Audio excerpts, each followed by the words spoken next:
Hey, welcome to Graphic Policy Television, GPTV. I'm Brett, and my hands is Uncanny Valley number 6. Really interesting standalone issue for the series. It's written by Tony Fleecs, art by Dave Wachter, lettering by Pat Brosseau. Alright, so the series, up to this point, if you don't know, there's the Toon World and there's the real world. The Toon World actually exists, and it features a lot of the kind of classic characters that we know. A young woman has a son who is part Toon, part human, and that son is kind of like the golden child that can save the Toon World. But we believe that he might have to be sacrificed to save the world. So now the question is like, where the hell did the Toon World come from? How did this girl wind up there? How did the kid come about? All that's here. This is kind of the origin of Uncanny Valley, and it's a really interesting issue. We get a lot of answers. There's still some questions that I've got, kind of some creepy ones that I really don't want to go off on camera about. But it's a solid issue. Like, we get the origin of the Toon World. We get how characters wound up there. We get what the threat against the Toon World is. And in a way, we're kind of taken through the history of cartoons throughout the issue. And I think it's really, really amazing. I mean, the series as a whole kind of is a love letter to classic cartoons. Mickey Mouse and Looney Tunes and the more modern stuff. Japanese anime, like, it's all there, and it's there with such love and reverence and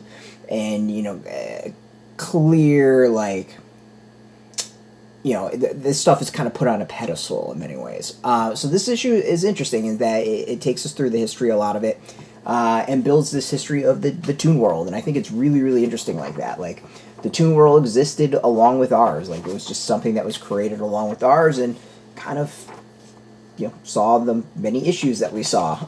And with that meant that, like, as our world progressed, their world progressed, and things changed, and, calamities on our side impacted them. Things we were doing here impacted them, and, the fate of the Toon World was not in their hands, which is a really interesting concept. I think there's a lot of deep themes that kind of come out in this issue now that we have some motivations.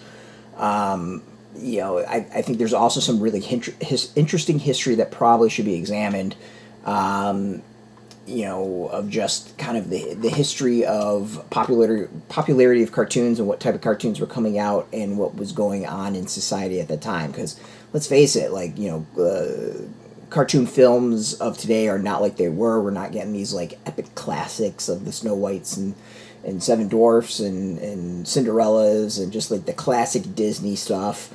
We don't get the shorts before films. We don't just get the shorts kind of in general in the classic sense. That kind of melded into the 80s commercialism and kind of the 90s commercialism, whose main goal was to sell a product, and that all kind of died out. So, with that, the world has changed as well, and I think there's probably something really interesting there of just the history of the world based off of cartoon releases. And that's kind of, I think, sort of what's hinted here and danced around with. And I think it's really intriguing. The art continues to be amazing. This blending of kind of real world art and the cartoon art. We see that just in the first few pages alone of how that's kind of plays out. And it's just a great concept, and this bridges the gap between the first volume and the next volume, and it's a wonderful series that's awesome. It's Terminator meets Who Framed Roger Rabbit meets kind of Golden Child. It's fantastic. Highly recommend it. It's a great series. I think one of my favorite of the year. Definitely going on a best of list for me. Check it out. You can go get this issue, and the latest issue is also in shops. Go hit up your local comic shop. We got a link beneath this video. Put in your zip code. Tell the comic shops near you. No shop, no problem. We have some links where you can purchase your own. There'll be affiliate links, so we do get a small percentage. By doing that, you help support our site. So thanks for that. And just watching our videos support us as always, so thank you as well. If you are into comics, check us out every day at graphicpolicy.com. We're on Twitter, Facebook, YouTube, Tumblr, Instagram, TikTok, Mastodon, Threads, Blue Sky, all at Graphic Policy, keeping it nice and consistent. And until next time, keep reading those comics and keep it geeky.